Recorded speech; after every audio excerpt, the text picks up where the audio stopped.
I'm Casey Anderson, and this story has defined my life. As a naturalist, I track Yellowstone grizzlies in every condition imaginable. Now listen a little bit too close for comfort. He senses us. He's coming up to us right now. Along the way, learning about the many risks that threaten this isolated population. He's trying to get away from me, sliding through the snow. That boulder's keeping up with him. It might hit him. Together with my best friend Brutus, a grizzly bear I raised from birth, we're giving you a rare glimpse of one of the world's most remarkable animals. Well, that was easy. Chronicling their lives to help ensure a bright future for the incredible Yellowstone grizzly.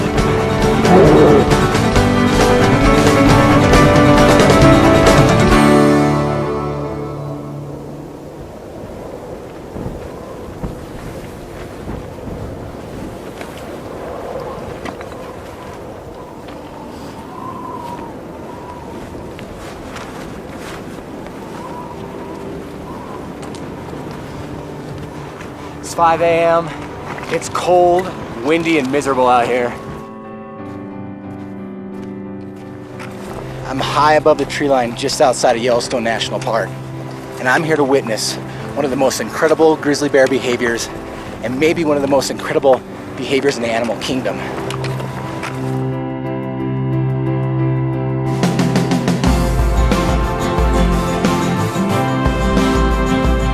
This is absolutely incredible. Just below me, there's 14 grizzly bears. They have cubs, moms, big boars, all kinds. A view like this makes it all worthwhile, no matter the cold, the wind, or the altitude. From my very first encounter, I've been fascinated by this amazing animal. The more I learned, the more I wanted to tell their story. And the little-known tale of these Yellowstone grizzlies is truly one for the ages. But my passion goes beyond observing these bears in the wild. You see, my feelings towards grizzlies are a little bit different than most people. Maybe that's because my best friend weighs in at, about 800 pounds. That's him there. He's a brown bear named Brutus, and I've raised him since birth. Let me explain how it all started.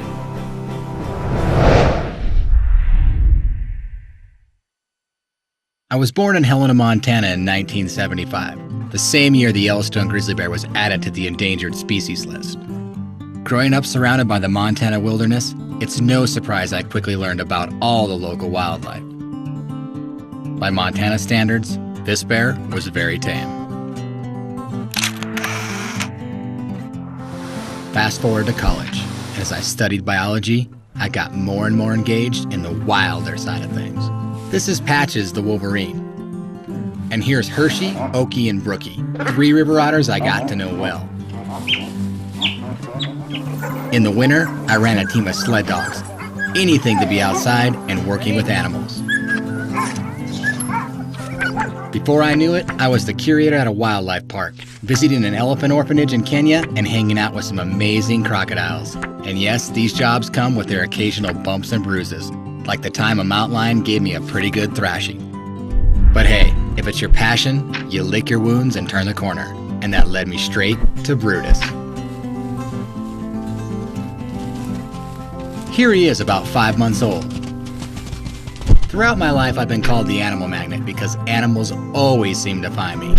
But with Brutus, well, it seems like we picked one another, sort of like friends on the playground, and we've been going strong ever since. When Brutus outgrew the house, we built him a sanctuary and started attracting visitors of all ages to teach them about grizzly bear biology and conservation. Brutus is a born performer, so we began filming him as part of our educational mission.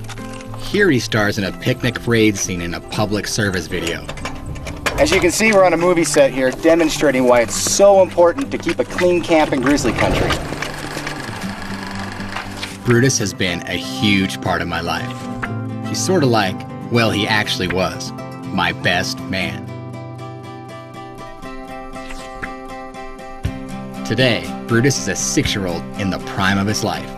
And at this point, we've been pals for so long that we developed a unique relationship. One that means lots of interaction, playing tag, and some playful wrestling. Oh boy, oh boy.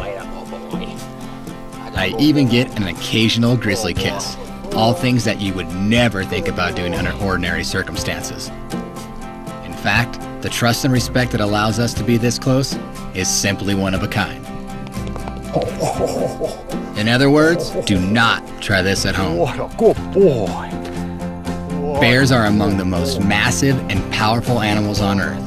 And luckily for me, I can show you that strength close up and give you a look at the grizzly's basic anatomy. That's so good. Let's see how big your head is. One of the first things people are blown away by when they see Brutus is the size of his head. Good. Good. Let's see. Oh.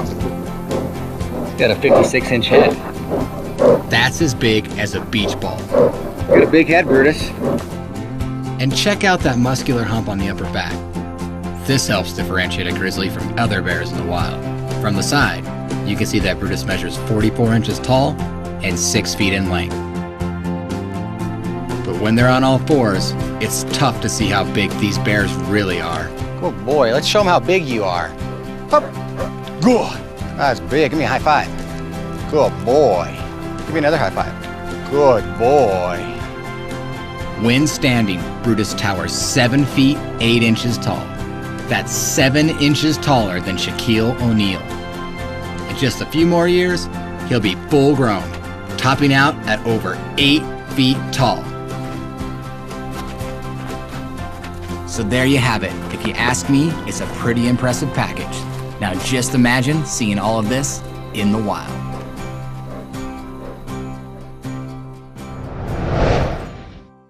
Historically, grizzlies roamed the entire western half of North America, with a population numbering over 100,000 bears. But westward expansion of European settlers brought with it increased hunting and habitat destruction, and the grizzly population suffered drastic losses. Today, in the lower 48 states, only about 1,500 grizzlies remain in less than 2% of their former range. The Greater Yellowstone ecosystem, in and around Yellowstone National Park, is home to the southernmost grizzlies left in North America. This island population of about 600 grizzlies is hemmed in on all sides by roads and human settlement. And every year, I venture into the wilderness to see firsthand how Yellowstone grizzlies survive on this ecological island. I know that small, isolated populations are at constant risk of extinction due to sudden changes in climate and food sources, as well as disease and mismanagement.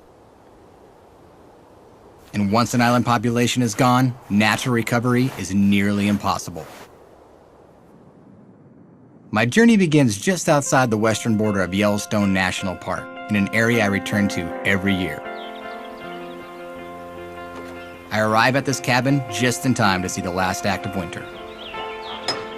It's an important time for grizzlies as they begin to emerge after hibernation, and I know this place is loaded with bears this time of year. This place I've been coming for the last 6 years every spring, and this is the most snow I've seen in my lifetime this late in the year. The long, cold winter takes its toll on every animal in Yellowstone. During 5 months of hibernation, grizzlies will lose up to 30% of their body weight.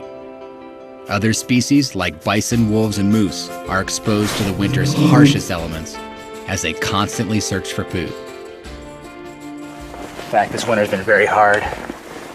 I'm a little bit concerned about how this is going to affect the grizzlies' behavior, and I'm kind of unsure what I'm going to find.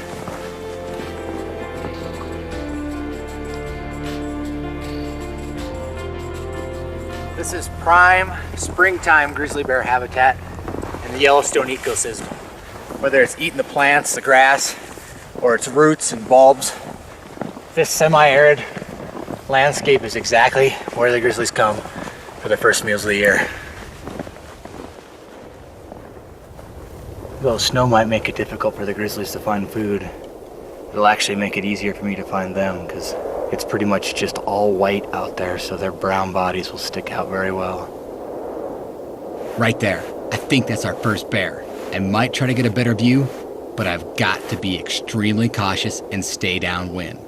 The second that bear catches a whiff of me coming, even from a mile away, he'll be gone. Here's the reason. Look closely at the profile of Brutus's face. You can see the grizzly's dish-shaped nose. To properly ID a grizzly like the one I'm tracking, you can't ignore this feature. And this nose is 7 times stronger than a bloodhound's. I've picked up the big dark grizzly's tracks through this deep snow, and it's really nice because he's broke in the snow. But bears walk with a pigeon toe, so it's a little difficult to follow him. But I'm going to continue to follow him and pick up tracks from where he left off last night.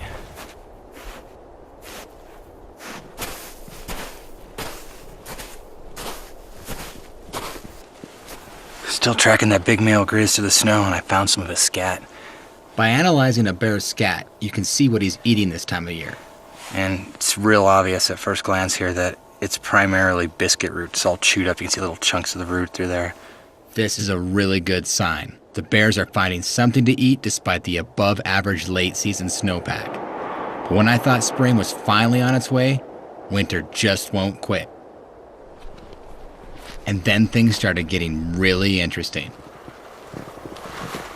Just spotted a hump of a grizzly bear, all covered with snow, out here in the sage a couple hundred yards away. I'm gonna move in on this bear to a safe distance. I don't want to disturb his natural behavior. Maybe he'll move in closer to me. Okay, here we go. I found a spot downwind in the trees, and that bear is coming right in towards me. And just to see his black contrast against the snow is just so cool. You can see his hump. He comes up and he's got snow all over his face.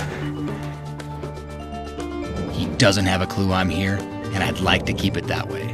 Surprise grizzlies often charge, and he could take me out for good with a single swat of his paw. No bear could get by without some serious claws, essential for digging.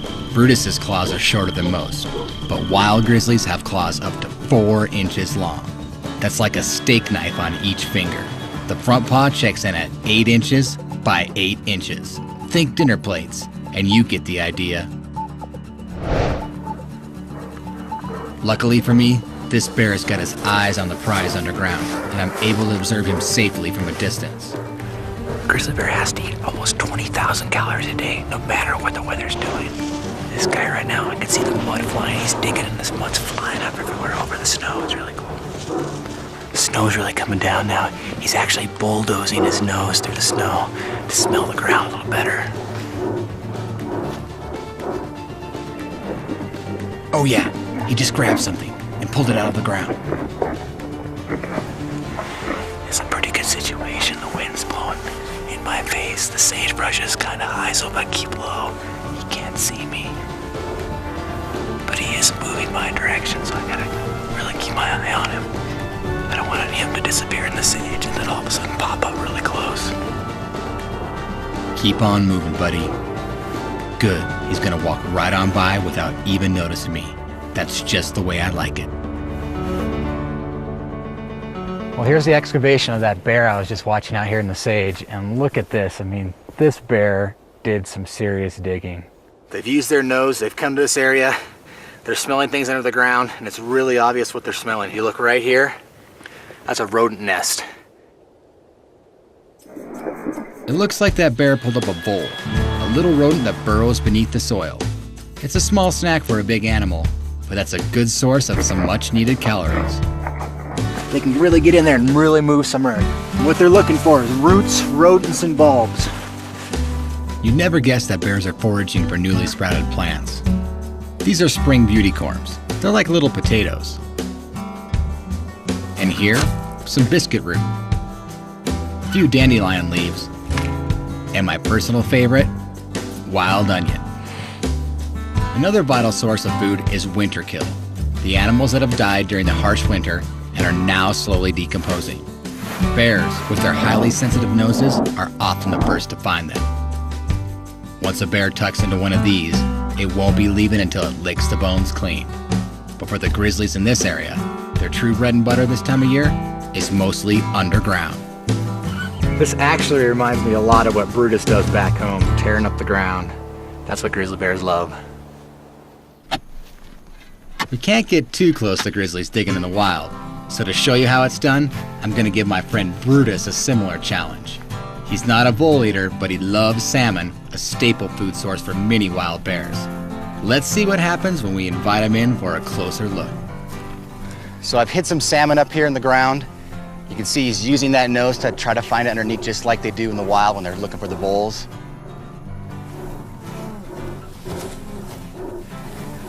Now he's found the exact spot I hid the salmon.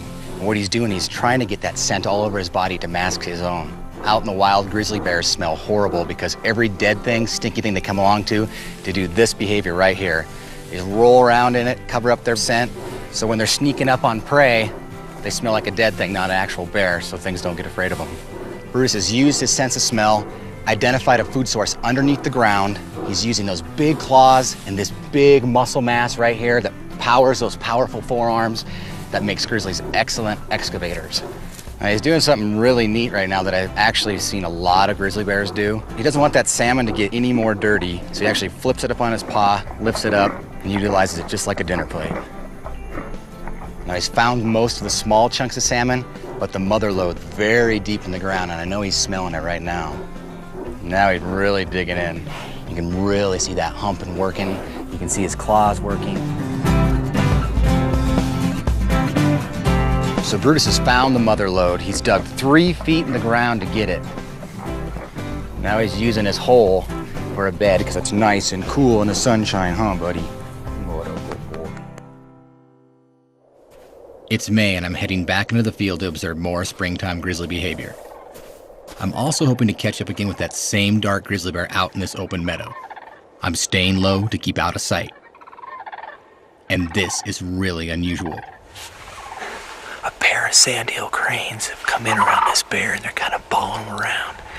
It's really interesting. The bear's doing all the work and they're just kind of hanging out waiting for something to come out for him to eat. So this game the cranes are playing is a little bit dangerous. I mean, they're literally playing chicken with the grizzly bear.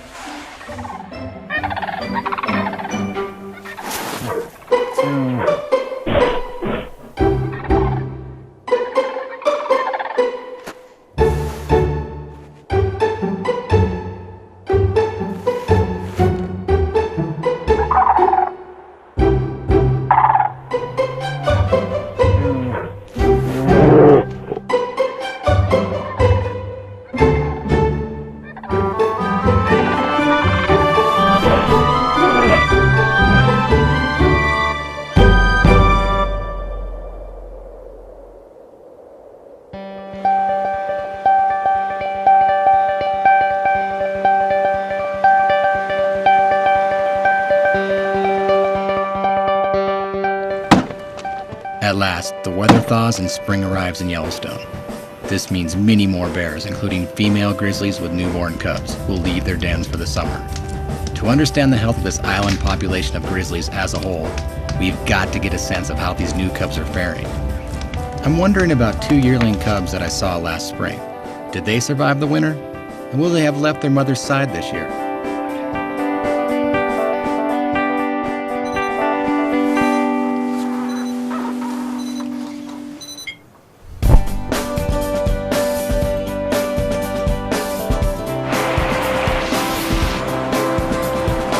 I'm up early, always the best time to catch good grizzly behavior, and I've set my sights on 2 bears less than a mile away. It looks like another pair of sandhill cranes are in the area as well. I'm gonna get a little bit closer and check it out.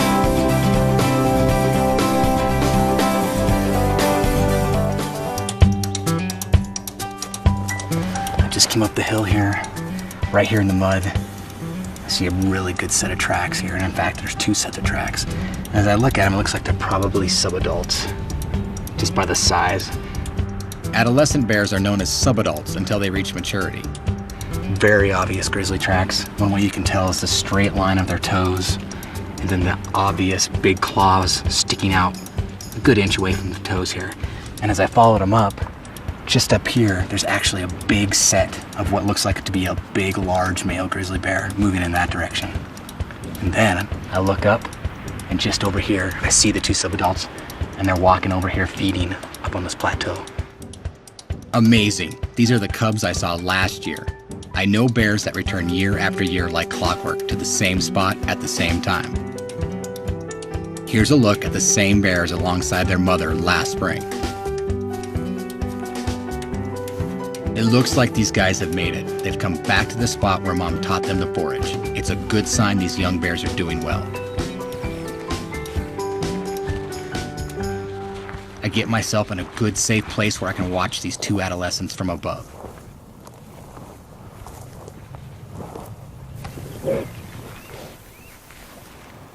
What a point of view. I mean, I literally have front row seats to grizzly bears out there digging in the ground. This is like one of the coolest opportunities that anybody could have.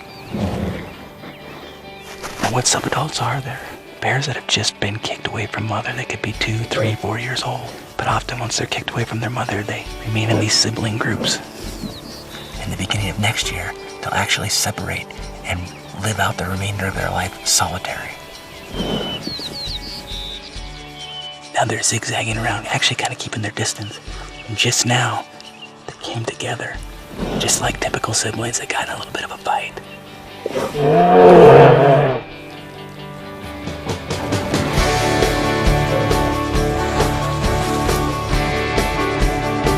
What's going to happen is these two bears are going to get mature, more solitary, and then they're going to go their separate ways. We're already seeing signs of the fact that they don't really want to be around each other while they're eating. Sharing's not in the grizzly way. Now these subadults are just like teenagers. They're actually just graduated high school and they're going off to college. It's the first time they can't depend on mom anymore. So this is a big reality check for them. They have to find food on their own and they don't have the protection of mother from the big boars. So this is actually one of their most dangerous years. Suddenly, the adolescent's behavior changes. They appear nervous, on edge, standing on their hind legs. And here we go. The big boar whose tracks I saw earlier is coming right over the crest of the hill.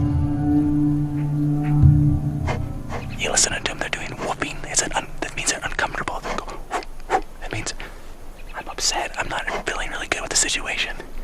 I feel like right now I should be doing that because I don't feel real good with the situation.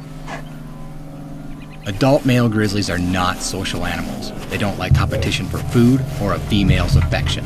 And these adolescents are simply no match for this huge boar. Will it be fight or flight? Now I've got myself in a crazy situation. The two subadults went over the hill, out of sight, then suddenly they bolted towards me. They come within about 35 yards away. And now I see that big male bear's moving up behind them on the ridge.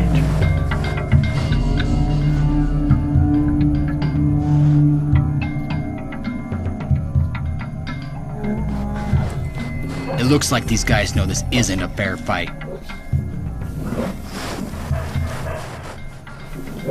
Thankfully, they're distracted and they don't even notice me. They're covering their own hides and heading straight for the forest. But my situation just got worse. I'm armed only with a can of bear spray and I have no chance of outrunning this big boar, who in a burst of speed can run up to 40 miles per hour. I've got a territorial male, showing that he's the boss. And I don't want him to show me that he's the boss. It's easy to see when Brutus opens his mouth why I don't want to anger this bear. A grizzly's mouth gate measures around 12 inches and holds 4 2-inch canines. And they have the bite force of over 1,200 pounds per square inch, enough to crush a bowling ball. Now this is a little bit too close for comfort. He senses us, he's coming up to us right now. He doesn't know where we are, he can't smell us. So I have to really soon let that bear know that I'm a human. And I think right now might be the time.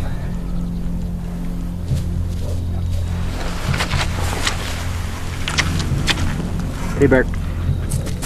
And just like I thought, as soon as he identifies us as a human, he wants nothing to do with us. He couldn't smell us. He was moving in really at a dangerous distance. So I had to stand up, say, hey bear, identify myself as a human. And just like any bear should in this ecosystem, be afraid of humans and get out of here. That was a close call. Scaring a bear off like that is always the last resort. These bears will need their space as they look for mates and continue to fatten up during the early spring.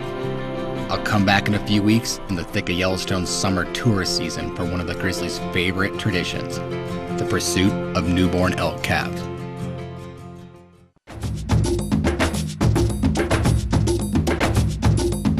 Summer's arrived and my year-long odyssey into the lives of Yellowstone grizzlies has brought me to the center of their island population.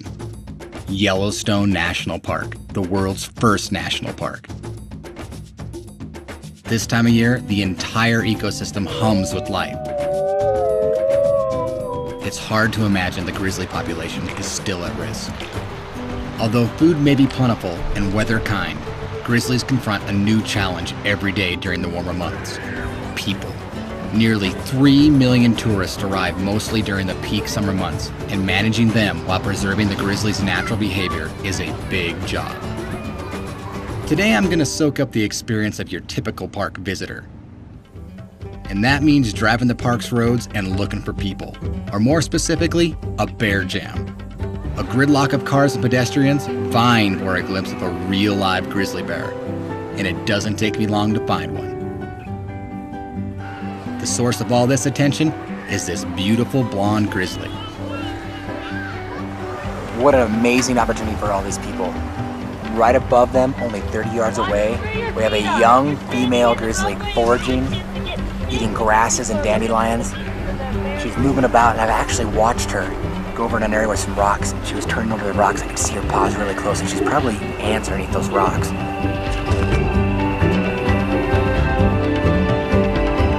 Now you can see what a grizzly bear can do as far as generating excitement here alongside the road in Yellowstone Park. And this is more than likely most of these people's first time ever seeing a grizzly bear.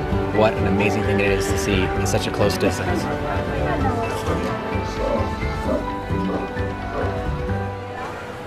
I've heard that watching the bears in the park wasn't always like this. In fact, fallout from how visitors used to interact with the bears nearly led to the Yellowstone grizzly's demise in the 1970s. That's when their population reached a dangerous low point of around 200 individuals. I wanted to get to the bottom of the story, so I decided to ask Park Ranger Mike Leach to fill in the details. What are you looking at out there? Well, we've actually got a grizzly bear here across the flats in that meadow, out on a bison carcass. This wolf packer took down this bison probably about 48 hours ago, and we've been watching this great interaction. There's two wolves out there competing with this bear, and right now this bear is not letting those wolves get much food, even though they risk their life to take that animal down. That's one of the things that's really exciting, why people stay for so long, is you really get to learn a lot about the predator-prey and the predator-predator dynamic. So I know it hasn't always been like this. I mean, this bear's out here eating natural food, but that's not always been the case, has it? No, things have drastically changed here since the park's establishment in 1872. It didn't take very long for this to become a bear park. By the early 1890s, people were coming to Yellowstone to see bears in this park. Most of our garbage dumps throughout the park had become bear viewing areas until the big management decision in 1970 to close the garbage dumps. I learned from Mike that when the dumps closed, it was like asking the bears to quit their addiction to human food cold turkey. As a result, grizzly-human conflicts skyrocketed, and over 200 grizzlies had to be killed or removed from the park. Finally, in 1975, the bears were listed as a threatened species and started their long road to recovery. In the process, bears returned to their natural behaviors and wild food sources. Today, their population's grown, but human-related conflicts still pose a major threat. And when careless human actions lead to a conflict with a grizzly, it is the bear that pays the price. It will often be permanently removed from the population. That's why Brutus and I team up to educate the public to be bear aware in the unique way that only we can do. Stay in this position, you don't make a noise. Donating our time to a series of public service announcements that fuse entertainment and information. Mike also sees hope for the bear's future. I firmly believe that the single most important piece of grizzly habitat is the human heart. It's in the heart of these people. We can protect them here in the park, we can have federal protections, but if we don't want them here as citizens, they're not going to be here. As I watch the drama between the wolves, grizzly, and bison unfold, I'm reminded that true wilderness doesn't come easy. Good science is a critical part of this effort. and the radio collar on this bear allows scientists to track its movements for their research. The wolves that killed that bison last night are coming back to take what's theirs, and that bear's not moving. She's perched up on the carcass, and the wolves are moving in, and she's not budging.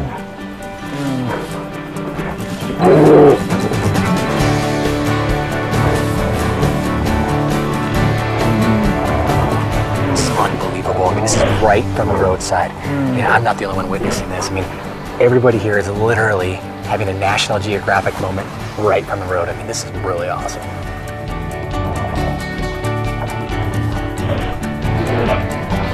This incredible display continues until dark.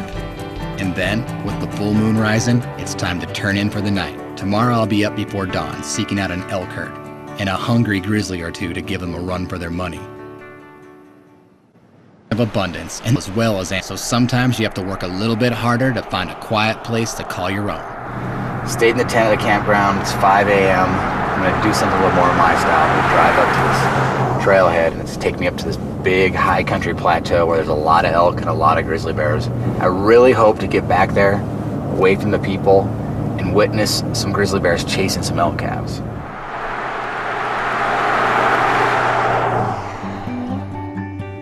I can see why they call this North America's Serengeti. There's a big herd of elk, a bunch of bison, and some pronghorn. And it's early summer, everything's green, they're out there and they're feeling good, they're playing. But little do they know, on the very far side of that plateau, there's a big grizz moving down the ridge, and he's moving down very rapidly. And what that's telling me, he's like really on the hunt, he's really walking fast. He's moving right to a herd of a bunch of elk. Now, I don't think a grizzly bear is fast enough to actually outrun and catch an adult elk, but those calves are easy quarry. This radio-collared bear is all business, and the fearful elk herd huddles together. He's going in after them, but it's going to be hard to pull a fast one on this herd. It doesn't hurt to have so many pairs of alert eyes. But this grizzly doesn't give up, and this is unusual. There's an older bull outside the herd, and he's not easily frightened. In fact, he's making a stand. But the bear goes in for the kill.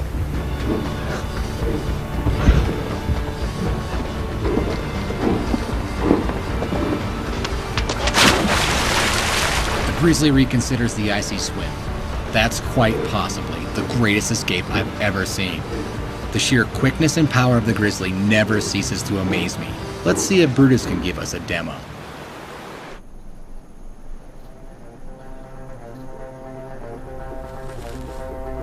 Okay, Brutus, it's time for the Grand Prix. On your marks, set, let's go. Come on, good, come on. Let's go, come on. Good boy. Grizzlies have tremendous acceleration in short bursts. In 3 strides, they can reach nearly 40 miles per hour. Now that's about the speed of a racehorse and much faster than a human. They can't sustain this speed over long distances because their massive muscular bodies are built for sprinting, but it's enough in a pinch to surprise prey and score a nice meal. All 800 pounds of Brutus can really get up and go. Luckily for me, I'm pretty quick, and I've learned enough to never reenact this scene in the wild. Good boy.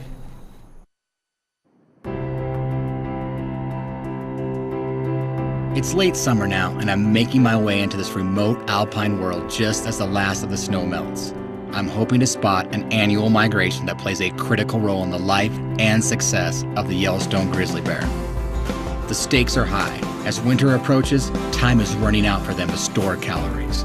From the stories I've heard, this is the stuff of legends, but I've never seen it with my own eyes. But I spot something else first. So I'm up here at 12,000 feet, and I ran into a large herd of elk. They're actually walking down the ridge here. Seeing elk way up here is a bit of a surprise, but there's plenty of vegetation to eat and relief from the heat and the bugs below. But I've got my eye out for one bug in particular, the army cutworm moth. It arrives daily this time of year by the thousands. Each moth is loaded with valuable protein and fat, so where there are cutworm moths, there are sure to be grizzlies close behind. Wow, this is so awesome. That mountain is crawling with grizzly bears. I can see a sow with 3 cubs, 2 2 big boars and a couple other individuals. Right now I can count 9 total grizzly bears. I'm gonna climb up on this ridge, get above them in a safe spot, and see if I can get a closer look. Judging by all those bears, I think the moths have arrived. The amazing thing is that the cutworm moths travel hundreds of miles every year from the Great Plains in search of a very specific food source. And this is why the moths have come here. They've migrated from the Great Plains to feed on the nectar of these alpine wildflowers. And they actually do it at night. During the heat of the day, they retreat to the cracks of the rocks, the talus slope, and that's when the grizzly bears excavate them and then eat them. No time to stop and smell the flowers. I'm continuing up the ridge towards the viewpoint, and it's tough going. But the hard work pays off. I'm right where I want to be at a safe distance, taking in a high-altitude grizzly experience. Just out here in the talus is a big male grizzly. He's got a bunch of big scars on his neck and his face. More than likely from fighting with other big males in this area over prime food areas. Right now, he's really using that big hump and those big claws and those big forearms and moving some big rocks in the talus fields. It's estimated that a grizzly could eat up to 40,000 moths in one day. He actually picks them up one by one, kind of like an anteater. He flicks his tongue out, bang, bang, bang, picks each one of them up one by one.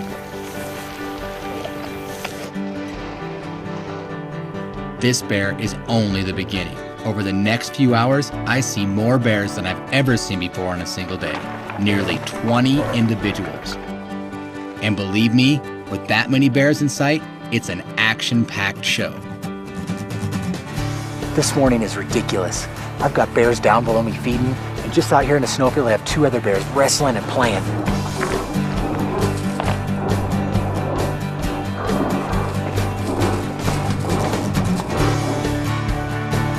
But with so many aggressive males competing for prime moth real estate, tensions run high.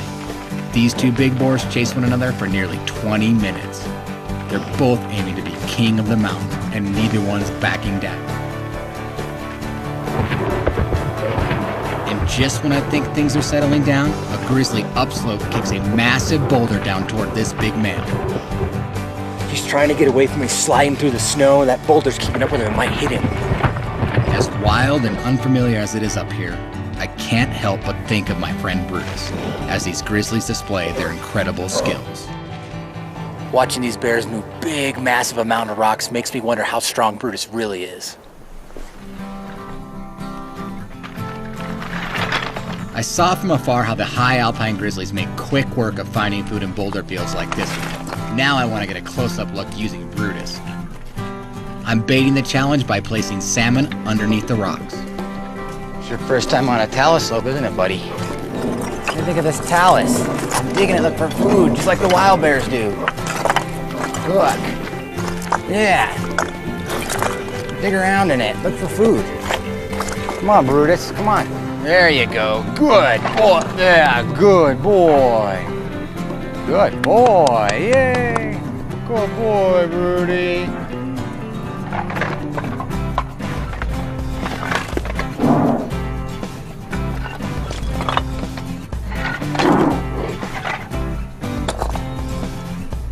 You're doing it just like the wild bears do it. Yes, you are. That's a good boy. It's hard work, huh? You are a klutz. Oh, look at you, tenderfoot grizzly. You weren't raised doing this, were you? I don't know if I want to be on the downhill side of you. You're a little more clumsy than the wild bears. What a good boy. It's a lot of hard work. The bears up on the talus slopes don't get water delivered to them. No. Good boy. Okay, so Brutus passed the first test. He could clearly flip medium-sized boulders with ease and detect the food reward underneath. But how much weight can he actually move?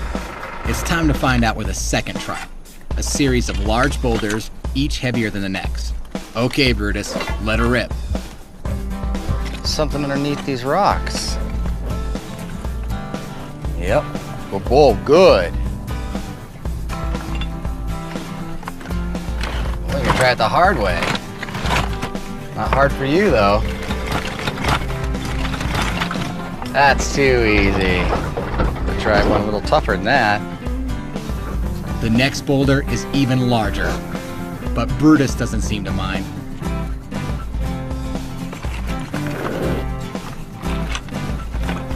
No problem. Good boy. I have a feeling you'd roll over a bus for salmon, huh? It's a good boy. Now we gotta make it tough for you. That was way too easy. It's time for the real test. I need some help setting Brutus's salmon reward underneath this massive boulder, so I decide to see how much it weighs. This big guy weighs almost 1,800 pounds.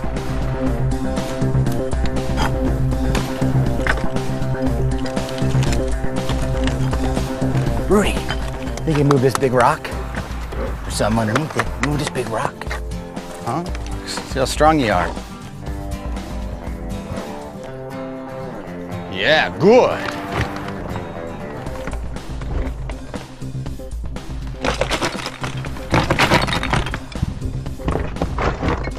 That was easy. Yeah, there's a big treat underneath there. That boulder almost weighs a ton. A good boy, Brutus. That was a good boy. Unbelievable. And he didn't even break a sweat.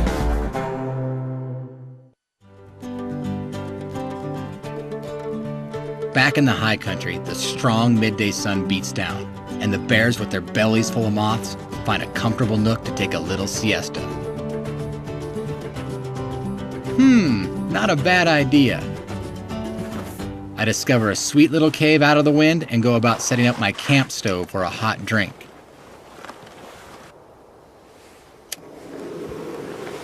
I like my coffee extra strong. The only problem is there's not enough to share with the cave's other visitors. As I was making my coffee, I noticed a big pile of grizzly scat off to the side here. It's obvious looking at it that the bears are gorging themselves with moths right now. And after I have my coffee, I'm gonna go find one of those moths and see what it tastes like. I figure when in Rome, do as the Romans do. And when on a grizzly-covered mountaintop, why not taste the richest protein source around? Watch out, cutworms. Here I come. Without the help of that powerful grizzly nose, it takes a while to find just one moth, let alone the thousands that these bears need. But finally, I find one. Here it goes, down the hatch. It's actually pretty good. Tastes like peanuts.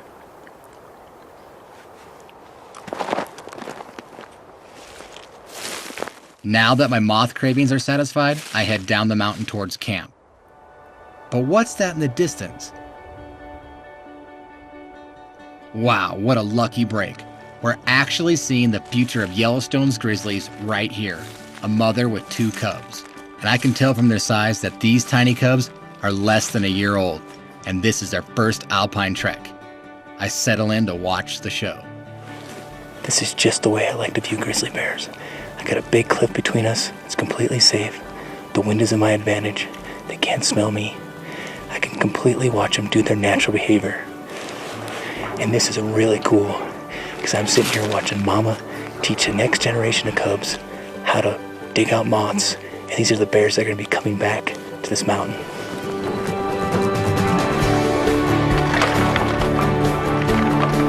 I'm impressed. These little guys have really got this down. But they still got a few things to learn about keeping their balance and watching out for each other on these loose rocks. This little guy, he's riding the wave. Look out, rock! All this eating can be serious hard work. I think it's time for a break. After a long, hard day following Mom around on the mountainside and digging, the little cubs have curled up in the sunshine and are taking a nap. They'll need all the rest they can get. But Mom says it's time to head for the hills. As these cubs cruise on to greener pastures, I'm struck by the fact that the Yellowstone grizzly survival rests on a precarious balance. In this case, climate change could affect the timing and location of the moth's migration, leading to a major disruption in the grizzly's food supply. It's a striking example of how small things add up and how island populations are vulnerable to a multitude of factors. including human impact, weather fluctuation, and natural disaster. Mother Nature is hinting that I'm not invincible either. We've got a big thunderstorm moving in here. It could be extremely dangerous with all the exposure and the lightning. I've had a great time up here, saw a lot of grizzly bears, a lot of unique behaviors. So I think I'm gonna call it a day. I'm gonna head back down to camp.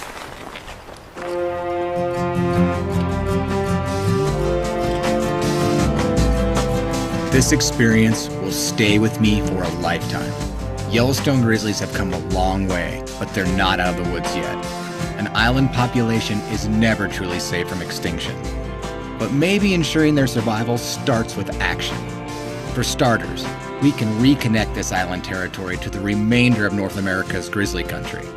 We can also continue monitoring the health of the grizzly population and the overall fitness of the Yellowstone ecosystem as a whole.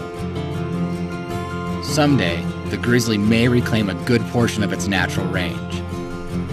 Until then, Brutus and I will keep on telling their story and writing our own.